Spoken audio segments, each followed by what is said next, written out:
Thank you all for coming. This is the 130th Public Newsroom. If you don't know, the Public Newsroom was a weekly, now in digital form is a monthly workshop that City Bureau hosts. City Bureau is a journalism lab based on Chicago's South Side. We are also, thank you for the reminder, actually. I meant to mention this up top before I get into this big spiel, but Bettina is doing closed captioning. So if you need closed captioning, feel free to go to the bottom and enable it for you if you want to be able to see what folks are saying. She's graciously doing that for us. But yeah, so the Public Newsroom is our workshop series where we debate, discuss, and deconstruct pressing issues in Chicago, but lately feeling like these are issues that apply anywhere in the world. And so one of the topics that came up for us was who is doing work around protecting voting rights, both in regards to historic things, historic discrimination against voters, as well as new things that have emerged in light of these unprecedented times of a global pandemic. And so we were really excited to be able to bring the executive director of Chicago Votes, Stevie Valles, to talk with us today. Stevie joins us from Ohio. Thank you for taking the time to be with us today. And Stevie's gonna do a great overview of both Chicago Votes work, as well as some activities for us. I would recommend checking out, there should be some links in the public agenda if you wanna check out their website and some of the work that they have done. As also another reminder, there's guidelines at the top of the public facing agenda, just in terms of how we expect folks to participate in these workshops. And without further ado, I'm going to hand it over to Stevie. And if you have questions, feel free to unmute yourself or chat, and myself and Ellie will be helping to facilitate any additional questions that folks have. Hello, everyone. Thank you for having me on this evening or afternoon, wherever you're at. I know some of us at least are a bit displaced during this crazy time in America. But wherever you are, I hope you're doing well. And I appreciate being invited to join tonight's conversation. I'm Stevie Valles. I'm the executive director of Chicago Votes. I'm going to talk a little bit about what Chicago Votes is, the communities that we organize in, and what our work is going to look like leading up to this upcoming election. Chicago Votes is a nonprofit. We're a non-partisan nonprofit in Chicago that works to make sure young people are engaged in the political process. We run 3 programs. Unlock Civics, which is an initiative that works at the intersection of democracy and the American justice system.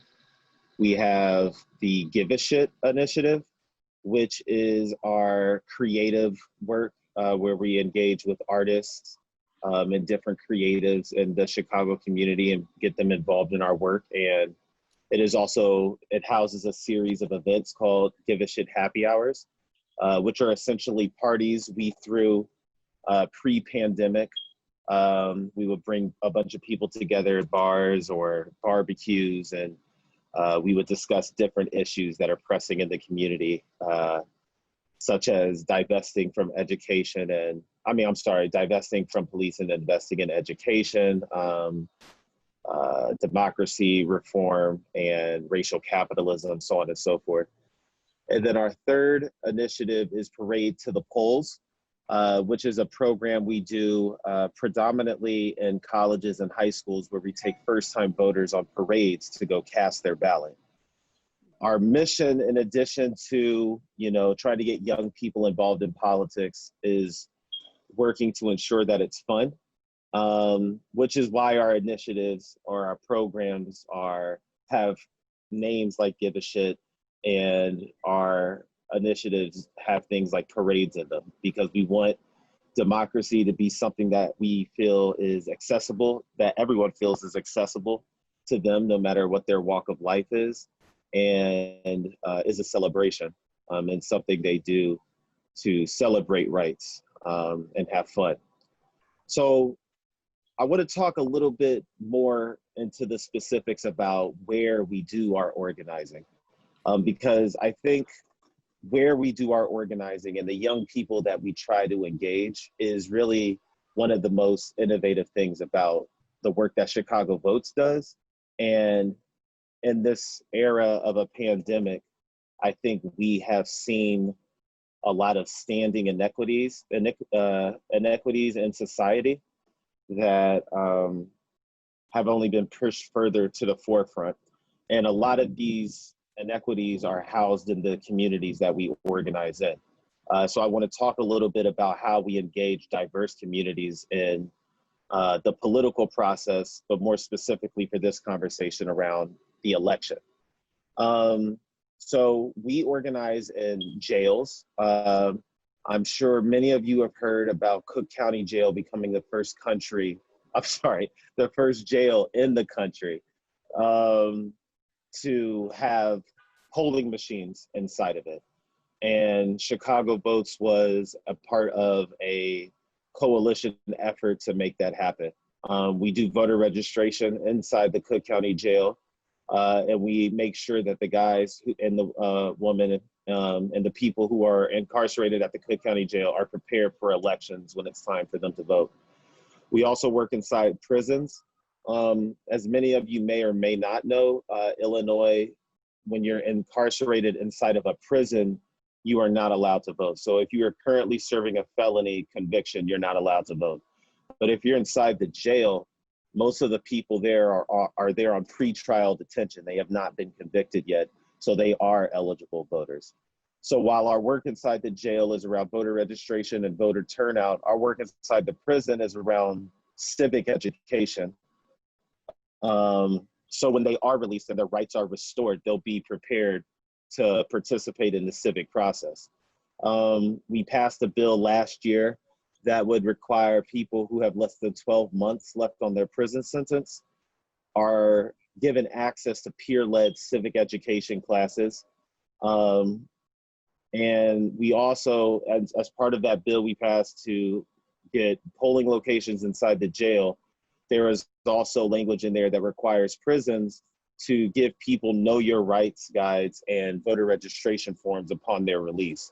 And those know your rights guides let them know that their right to vote has been restored. And that voter registration form gives them an opportunity to register and be added to the polls or to the rolls immediately. That same civic education requirement is inside juvenile detention centers.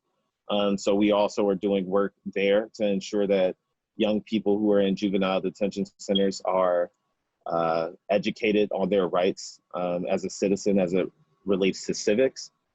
We do a lot of work in the creative scene. So I mentioned earlier, we do our Give a Shit happy hours, and we have our Give a Shit collective. And that through that, we do a lot of public education and engagement in venues that are very unique. We've hosted events that have been fashion shows, karaoke nights, open mic nights, barbecues. But in addition to that, we go to events and we participate in events and we show up in spaces and talk to people about getting registered, making sure that they have their voter guides, making sure they know about different legislation that we're working on, and making sure that they know ways to participate and volunteer. So we're building a community of creatives in Chicago that are civically minded and ensuring that young people have access to the information they need to participate in politics confidently. We also work in high schools. Our Parade to the Polls program started in high school. And it's developed now to be in colleges, as well as we do them in communities all over the city as well. In those high school parades to the polls, we typically will partner with Chicago Public Schools and we'll take parades of young people to go vote through their community. The cheerleaders will come out, the bands will come out, the kids will make posters, and we'll march through their communities, and they'll yell and encourage their neighbors to join them to march to go cast their ballot. And in colleges, similar. We work with a lot of college groups to put together parades. Some of our college events have been in student centers with local creatives from our Give a Shit collective performing and leading young college students to go cast their ballot. And that just highlights the intersectional nature of all of our initiatives, as well as all of the communities that we work in. While they're separated, none of them operate in silos. We kind of do all of this work collaboratively across the communities and the initiatives. So with that, I'll talk a little bit about what our work is going to look like this election. So as you know, we can't have Give a Shit happy hours at bars. It would be irresponsible. So we're not doing that. But what we are doing are virtual Give a Shit happy hours. And we're also doing something called Shit Talks, where we host conversations on Instagram Live. I just thought about this. This is going to be on CAN TV. They're going to have to bleep out the programs I'm talking about, aren't they? They didn't mention that. So we'll just say, I mean, it's like asking for forgiveness, right? Yeah. We'll get it in post. It's 2020. It's 2020. Everybody's, let's just say shit. So yeah, instead of our Give a Shit happy hours, we're having weekly Instagram Live conversations called Shit Talks. And we bring on different people. We've done one with State's Attorney Kim Foxx. We've done some with local rappers. Tonight, we're going to have a prominent trans activist on in honor of Pride. Last week, we did one with an organizer from Good Kids Mad City to talk a lot about what's been going on in the city. So it's a way for us to make sure we're engaging all of these people who have come to find Chicago Votes on Instagram through our work in high schools, colleges, clubs, jails, whatever, and have these online civic conversations. Heading into this election, we're going to focus a lot of those conversations on what's coming up in November. Whether it be the presidential election, the state's attorney election, the judicial election, or all of the changes that are being made as a result of COVID-19 to this election. We're going to be working to dedicate a good number of our Shit Talks to having that kind of dialogue. And we're also just going to be doing a lot of robust public education around this election in general. We're bringing on a team of 12 interns who are going to be working to engage young people all over the city to encourage them to take a pledge to vote. With those pledge to votes, we'll be able to remind them about the election that's coming up, making sure that they get their voter guide in the mail so they know all of the judicial candidates that are on the ballot. They know information about the state's attorney candidate. They know information about the tax reform measure that's on the ballot. So when they show up, they'll be prepared and knowledgeable about what they're doing. Those interns will be making sure that the people in jail are able to cast their ballot. Jails are hot spots for COVID-19, but we've just passed a bill that could get machines inside the jail. And that's extremely important because most of the people in the jail utilize same-day voter registration, which is something you can only get if you're voting at a machine. So we're trying to ensure that there are measures in place that will allow us to not disenfranchise people who are in the jail, but make sure that they could cast their ballots in a safe distanced way and aren't restricted access to the ballot. We'll be doing a lot of stuff on social media. Our public education is going to focus on more than just here are all the changes coming up in this election, or here are all the things that are going to be on this ballot. We're also going to be talking about why voting matters, period. Talking about the history of voting, talking about all the work that's led up to this point, and why that work took place, helping people understand how our government is formed and how different facets of our government impact our day-to-day lives, and how your vote for a certain candidate will have a direct impact on how government is working in your day-to-day lives. So we're starting out this early so the conversation can be really deep and quality. And we're also going to be recruiting young election judges. As we all know, the people who are most at risk of contracting coronavirus are our elderly population. And in order to ensure that we are not putting them at further risk of contracting coronavirus, we're going to be ensuring that a lot of young people are signing up to be election judges this year. So we're going to be doing a robust effort to recruit young people to serve during the elections in that capacity, in addition to all the other work that we're doing. So with that, you know, that's a bit of a deep dive or bird's eye view, I guess, of who Chicago Votes is, where we work, who we engage, and what we plan on doing for the 2020 November elections. Do you want to, we can open it up to some questions before we dive in to activities. So if there are folks who want to either chat questions, or if you want to unmute yourself, we can have a little bit of a dialogue before we jump into small group work. Andrea, I just put some information in the chat screen about the jail detainees that came up in the Chicago Board of Elections meeting this week. And they were emphasizing, Stevie, that they're going all out to hire 16-year-olds to be judges, and they don't have to have special grades anymore to become a judge. So that was a good thing. But the jail detainees, they may have to all do absentee ballots. So I don't know, that's more talk about that going forth. Thanks, Ms. Betty. Good to see you, by the way. That's excellent. And then we do have a question. Just wondering if or how voter registration will take place in the jail. So that was a little bit of that, right? I don't know if you have any other sense of that, Stevie or Miss Betty, if you do from the meeting you attended, but Larissa just posted that into the chat. Their big concern was how they were going to vote. I think they, as Stevie said, they generally do same day. A lot of them do same day registration. So the big concern was whether or not they were going to be able to have a polling place. Because of the COVID-19, they may have to do same day voting. So that's a question I can bring up in the next board meeting, or you could send it. They do them every other Tuesday. So I will raise that question about registration. Thank you. Are there any other questions or comments? And we have another one in the chat. Is there a strategy for recruiting judges?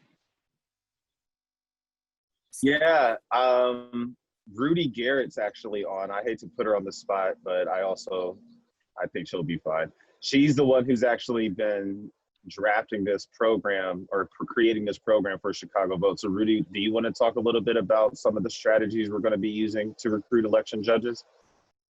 Sure thing. Hi, y'all. I hope everyone's doing well. I'm sorry I'm so late. I'll try to keep it super quick, but some of the main things that we're going to be doing to recruit some young folks to be election judges is, obviously, if you haven't followed us on social media yet, Chicago Votes across all platforms. We're actively recruiting right now. We're using Google Forms to collect data to be able to send over to give more information to people around how they can officially sign up to be election judges. So digital engagement is one huge element. Another is we're going to be asking folks over the phone, when we're reminding them about ordering their absentee ballot or showing up early to vote. We'll also be asking, would you be interested in serving as an election judge if you're going to be voting remotely or early? So using our phones and our texting options as much as possible is another way that we're going to be reaching out to young people. And then we also have what we call our Shit Talk program. I don't know if Stevie already lets you know about them. And again, sorry, we're cursing out here. But I have our shirt on right now. It's adorable. We host Shit Talks each week, like Stevie mentioned, and we'll be obviously uplifting this opportunity for young people in those spaces as well. So using just like digital campaigns on Facebook and Instagram to rotate around sign-up sheets and just general information, hosting events that are interactive with young people where they can talk to us, ask questions, and sign up. And then also when we're on the phones and texting young people about getting out to vote, also making sure they know that's a job option for them. Thank you. We had another follow-up question from Larissa. Will and this was in regards to the voting registration in jails, but will they get mail-in ballots in the jails, or will it still be absentee since there is a push to get people to vote by mail?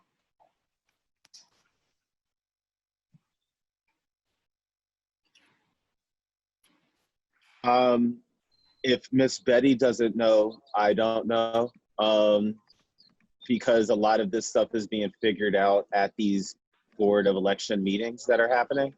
Right now, we're kind of trying to figure out what we think would be the best way to go about doing this.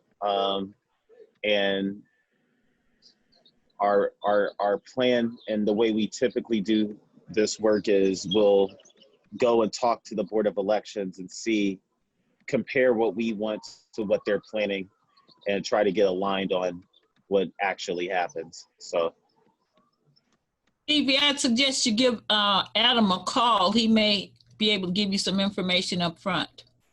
I think we Adam have a meeting. Yeah, I think we have a meeting scheduled with Adam for next week, Jen and I. And then I think there's two more questions. So there was one for Rudy. Are you going to expand to poll watchers, maybe partnering with the election protection group? That's still in the works right now. Stevie probably could answer that a little bit better than I can.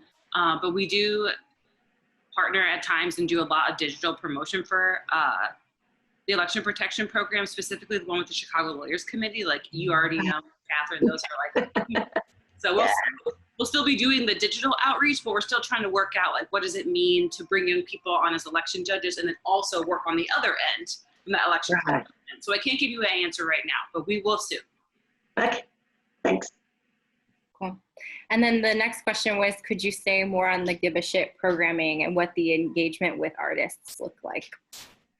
Yeah, so the Give a Shit program is our newest program. And we've been sort of forming it for the past couple years as we're growing. But traditionally, what that engagement with artists looks like is we ask them to join our Give a Shit collective, which is a collective of creatives that we organize with around issues. We reach out to if there's opportunities to get paid by Chicago Votes for different things, whether it's like photography, performing at a fundraiser, DJing an event, doing some videography work, doing some design.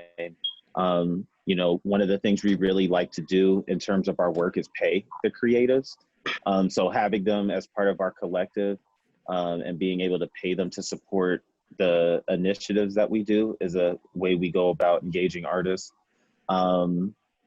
We also have internships, creative internships. We're having 2 creative fellows come on next month as part of our larger program that I mentioned earlier.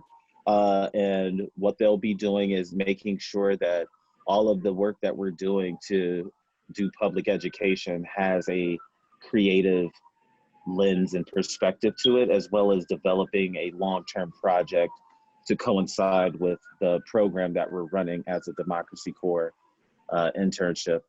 So it's really nuanced, you know, and it also depends on who the creatives are. You know, sometimes we have creatives who do things that we would have never thought to think about. I mean, like we have creatives that do ballet. We had a creative come to an open mic night and do a saxophone solo. We have a creative who breathes fire. We still haven't found the venue to actually highlight that creative skill set. But if my legacy is anything at Chicago Votes, it's that this creative will breathe fire at an event. So it really all depends on the creative and the audience and the different programs and projects that come up. We try to keep it really nimble and fun.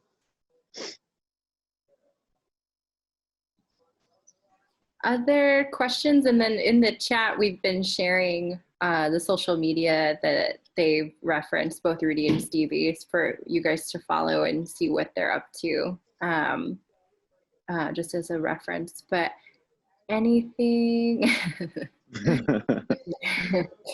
Definitely. That could be the icebreaker question in the breakout session if you have enough thoughts on how to use a fire breather. Any other questions before we get into the breakout group?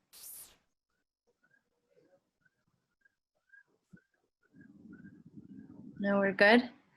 Okay, should we, and then Stevie, do you want to set them up for the activity? Is that what Yes. Okay. So just, yeah, I'll kind of like walk y'all into it. So I mentioned earlier how we passed that bill that would require civics to be taught in prison to people who have less than 12 months left on their sentence. And so this activity is actually an excerpt from the curriculum that's being taught in the prison. And so for the activity, what you'll be doing is looking at a list of different milestones in American voting rights to the date they took place and matching those dates with a timeline that you'll see on page 2. So you'll have a list of, I think, 10, is it? It might be, yeah, 10 milestones in American voting rights history. And you'll have a timeline with dates that are blank, and you have to match the numbers with the date that these milestones took place. And don't Google the answers, though. I want to see how good everybody does just with their memory. I was just gonna have our little warning. So Ellie has relinked the agenda, and the activity is linked within that. So thank you, Stevie, for that setup. We're gonna put you guys into small groups to be able to walk through the activity and make guesses. But as Stevie said, do not Google the answers. It's way less fun if you do. So we'll give you guys, how much time do we have again for this? We have 15 minutes. Okay, so we'll give everybody about 15 minutes in your group, and then we'll come back for some reflection. So I'll let Ellie break folks off. And then again, the agenda is linked there and the activities are linked within it. So good luck. Was everybody able to finish it? Mm-hmm. Yeah. All right, cool. So why don't I do this? Why don't I read a date and somebody volunteer to answer, to say what they got. Or you could dump it in the chat, either or. Okay. So let's say 1788.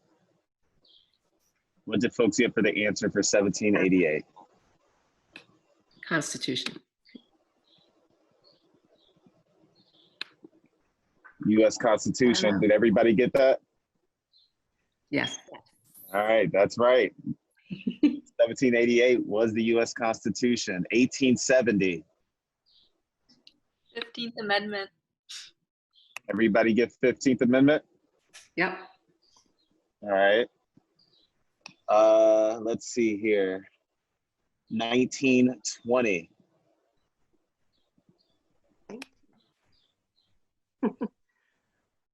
Oh, there's been nothing in the news about that. Oh, lately. no. Take a wild guess.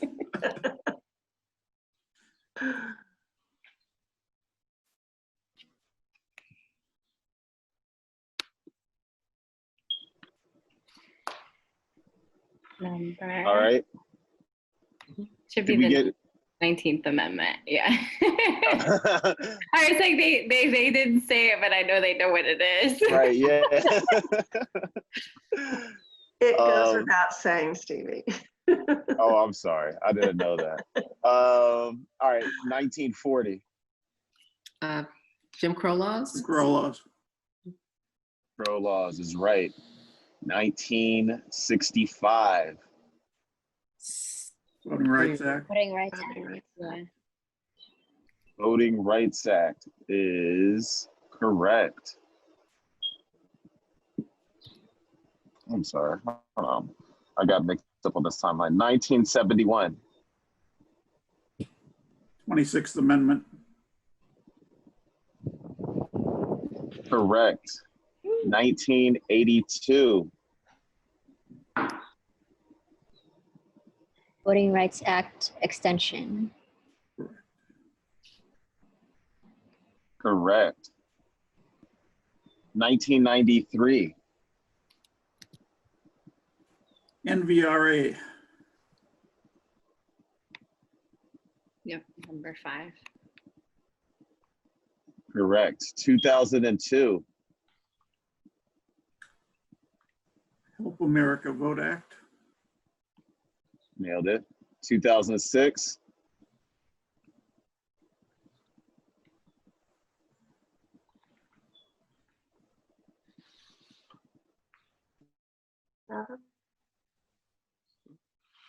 Well, that's number 2, which, right, it's got to be with George W.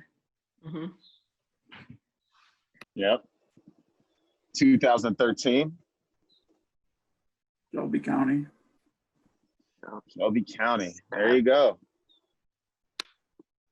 All right. So how do folks feel about that? Was that easy for everyone? Did people have any struggles? Struggles.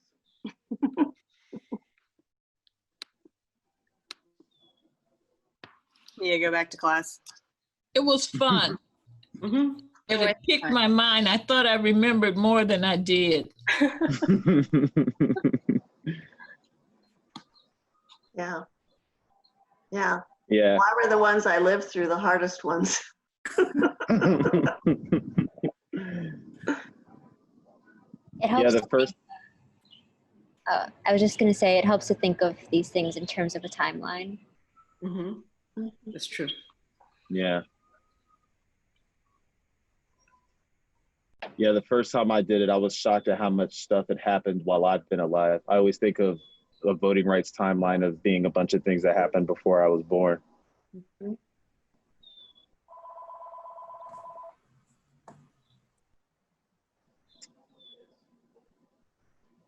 Well, that's all I got for you.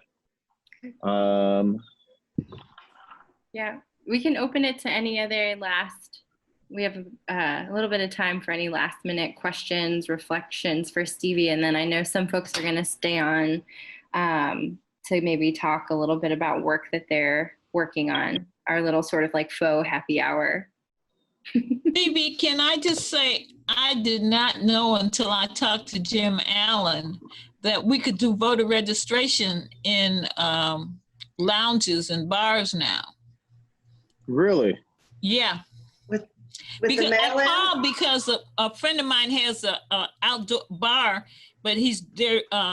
They also serve food in there. They are outside in the South Loop.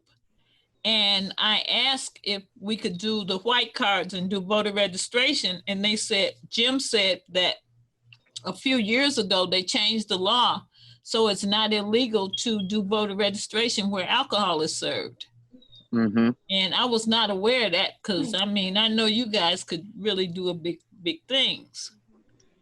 Yeah, we've been doing that. I'm glad that the law was changed and we were allowed because I never knew it was illegal. So just to be clear, we've never broke any laws. No, but I was told what I was told, and it might fit into this, is that the mail-in form, you're just helping them. It's when you have the double form where you are a deputy voter registrar that you have to stay away from liquor to do that because you're official. But if you're getting people, but you don't have to anymore. But not you even don't for have that, to huh? anymore. Because you can now, because one of the issues was people doing petitions in bars, and you can actually do petitions in bars now. Wow. Talk about, those are going to be a lot of challenge signatures. Right.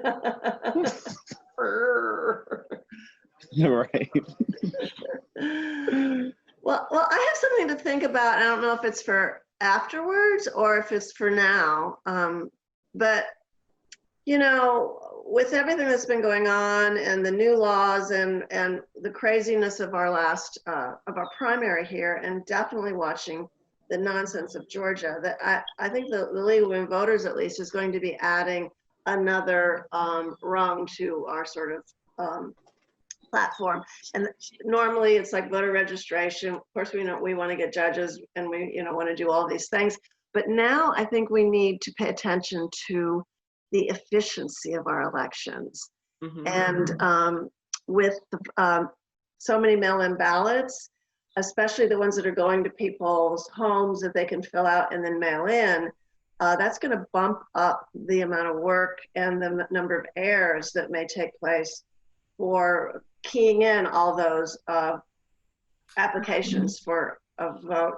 And I'm just thinking that we maybe need to start thinking about how can we help. And I think, like Rudy, what you guys are doing, getting judges is part of it, obviously, but there might be room for us to all help the Board of Elections with, we want to start a campaign to get people to apply for their ballot online, because then it goes straight into the database. There's no rekeying, no chance.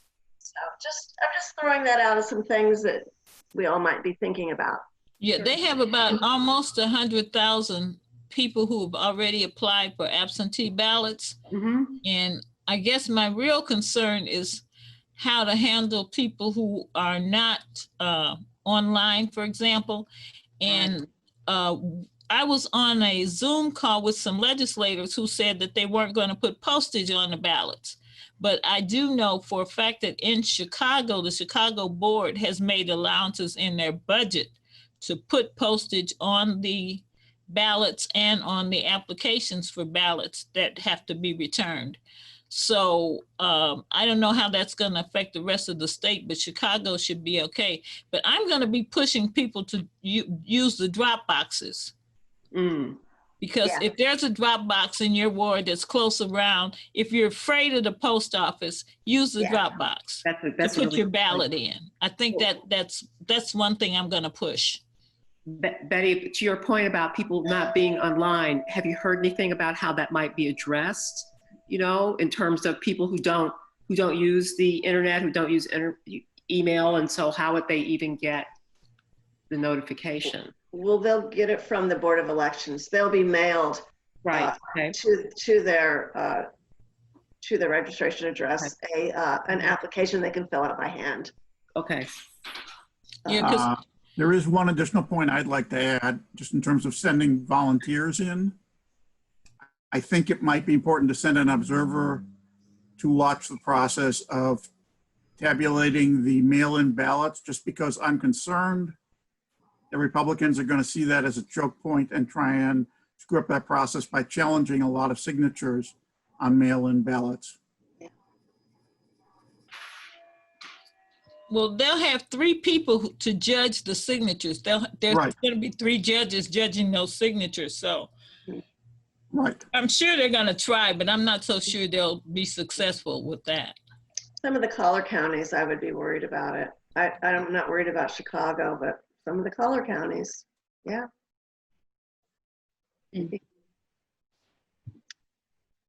I have a question for Mr. Valles, if I'm saying his last name right. Valles. Valles, I'm sorry. It's okay. My concern or question is whether you guys think that the collar counties, or even in downstate Illinois, that were first resistance to doing voter registration and in-person or absentee balloting in jail, would use COVID-19 as a way to get away from providing voter in jail for its detainees. Yeah, that's definitely a concern of ours as well. I think just downstate in general, since we're a Chicago-based organization, we're a Chicago-based organization, but the legislation we passed required the Cook County Jail to have polling machines in it. It only required the downstate jails to give the people there an opportunity to cast a ballot. If they wanted to put a polling location inside the jail, they could, but they definitely had to give people the opportunity to cast an absentee ballot. Right now, we're working on partnering with groups like the League of Women Voters. A big shout out to Catherine, to help us work with their chapters around the state to communicate and help have some level of accountability there in local municipalities with the election administrators and the jails to try to at least be there when stuff like that arises, so we know and we can start to push back. But yeah, concern here as well. There was another question in the chat from Bettina that asked if there is talk of mobilizing census workers to help with poll outreach.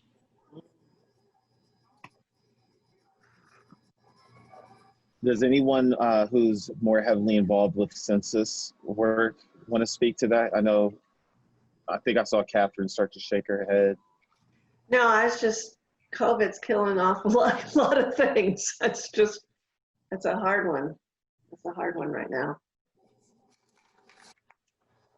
And we had a lot of plans to work for the census, and every single one of them they've fallen through. We just can't do anything. I mean, we're struggling to, we just keep mentioning it, but yeah, it's tough.